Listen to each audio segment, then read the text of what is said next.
السلام علیکم ورحمۃ اللہ وبرکاتہ۔ مفتی سلمان اظہری صاحب قبلہ کو سپریم کورٹ سے ضمانت بھی مل گئی تھی بروز جمعہ کو، اور مفتی سلمان اظہری صاحب قبلہ الحمدللہ بحفاظت اپنے گھر پہنچ گئے ہیں۔ یعنی جو میں نے پچھلے ویڈیو میں اعلان کیا تھا، یہ کہا تھا، جو خبر سچی خبر آئی تھی مجھ تک کہ بروز سوموار کو مفتی صاحب گھر جائیں گے، لیکن وہ سنیچر ہی کو گھر پہنچ چکے ہیں، اور ہبلی میں ان کی امی جان رہتی ہیں، ان سے سب سے پہلے انہوں نے ملاقات کی۔ اب سب سے پہلے میں آپ کو یہ بتا دوں کہ سوموار کا اعلان کیوں ہوا تھا۔ میں ایک کال ریکارڈنگ بھی آپ کو سناؤں گا، جو معروف بھائی کی ہے، ایک یوٹیوبر ہے، اور وہ انہوں نے جو ہے ڈائریکٹ ایک صاحب سے جن کا تعلق ان چیزوں سے ہے کہ جو خبر پہنچاتے تھے، انہوں نے کال پہ بات کی تھی۔ وہ کال ریکارڈنگ بھی سناؤں گا، معروف بھائی نے جو بات کی تھی۔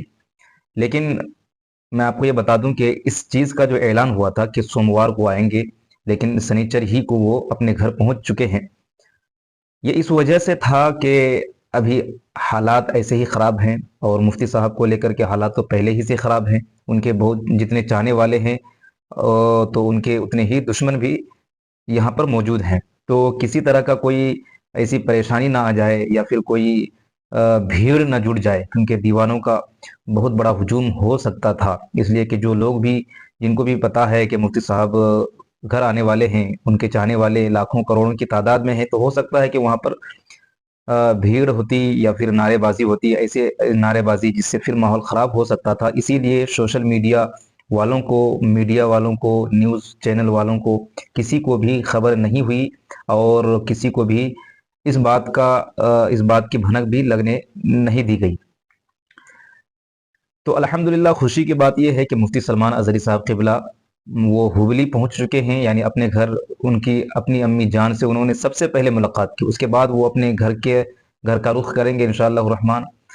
اور سب سے بڑی خوشی کی بات یہ ہمارے لیے ہے کہ 10 مہینے سے مفتی صاحب جو جیل میں قید و بند تھے، اب وہ الحمدللہ بحفاظت وہ گھر پہنچ چکے ہیں۔ اور سب سے بڑی خوشی کی بات یہ ہے کہ سپریم کورٹ نے، جو ہمارے ہندوستان کا سب سے بڑی عدالت ہے، اس سپریم کورٹ نے مفتی سلمان اظہری صاحب قبلہ پر لگائے ہوئے تمام الزامات کو بے بنیاد کہا تھا۔ پاسا جو ایکٹ لگا تھا ان پر، اس پاسا ایکٹ کو بے بنیاد کہا تھا۔ ایسا نہیں ہے کہ پاسا ایکٹ کو صحیح کہتے ہوئے اس کو ہٹا دیا گیا، ایسا نہیں، بلکہ اس کو بے بنیاد کہا۔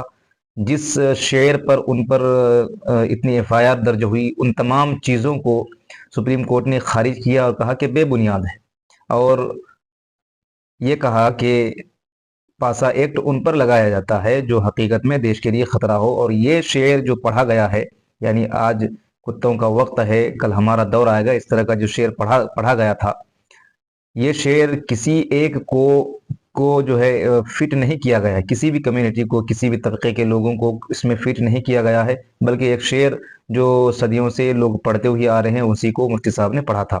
تو خیر الحمدللہ خوشی کی بات یہ ہے کہ اب وہ بحفاظت اپنے گھر کو واپس آ گئے۔ اس کے پروف کے لیے آپ پہلے یہ آڈیو ریکارڈنگ، کال ریکارڈنگ آپ سنیے، تاکہ آپ کو بھی تسلی ہو جائے۔ آپ سنیے معروف بھائی کی ایک اور ریکارڈنگ۔ جی مبارک بھائی، جی ہاں بتائیے کیا خوشخبری ہے؟ خوشخبری یہ ہے کہ مفتی سلمان اظہری صاحب رہا ہو گئے، جیل سے باہر آ گئے، ارے واہ، اور سبحان وہ اللہ۔ سب سے پہلے وہ ہبلی گئے، جہاں سے وہ پہلے پراپر ہبلی کے ہی ہے نا، ہاں رہنے والے ہبلی کے ہیں وہ، رہنے والے کرناٹکا میں ہے نا کے، ہبلی؟ کرناٹکا ہبلی۔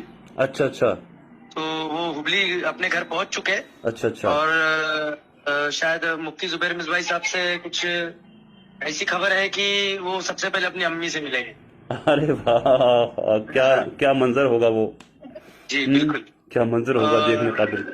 دوسرا یہ بھی ہے کہ ممبئی ان کو اس لیے نہیں لے کے گئے کیونکہ بھیڑ کا مسئلہ ہے، ہاں ہاں ہاں ہاں ہاں، یہ بہت بات رش ہے۔ ہوگا، اور بہت رش ہوگا۔ جی، اور منڈے کا بھی ہم نے اسی لیے بولا گیا تھا کہ وہاں پر جیل کے آس پاس بھی بھیڑ وغیرہ جمع نہیں ہو جائے، ہاں اور پھر کچھ حماقت نہ ہو جائے وہاں پہ۔ اچھا اچھا، اس لیے یہ مطلب اس خبر کو نہیں پھیلایا گیا تھا، اس وجہ سے بھیڑ نہیں بھاڑ پھیلا کی۔ گیا تھا اس چیز کو، مطلب ورنہ کتنے ٹائم، جی مطلب وہاں سے رہائی ہو گئی تھی، کتنے ٹائم کی بات ہے یہ؟ کل ہی؟ میرے خیال سے نہیں، آج ہوئی، صبح ہوئی میرے خیال سے۔ اچھا اچھا، تو اور ان کی کوئی کچھ فلائٹ کی ٹکٹ تھی، اور کسی کو بھی نہ کچھ فوٹو نکالنے کی پرمیشن دیے گیا، نہ ویڈیو، نہ کچھ، نہ کوئی پریس والے کو بلایا، کسی کو کچھ نہیں، کیونکہ بھیڑ کا مسئلہ رہتا ہے حضرت۔ ہاں اب ہاں بھیڑ میں پتہ نہیں کون کیسے لوگ آ جائے، کیا آ جائے، یا کوئی غلط نعرے وغیرہ لگا دے،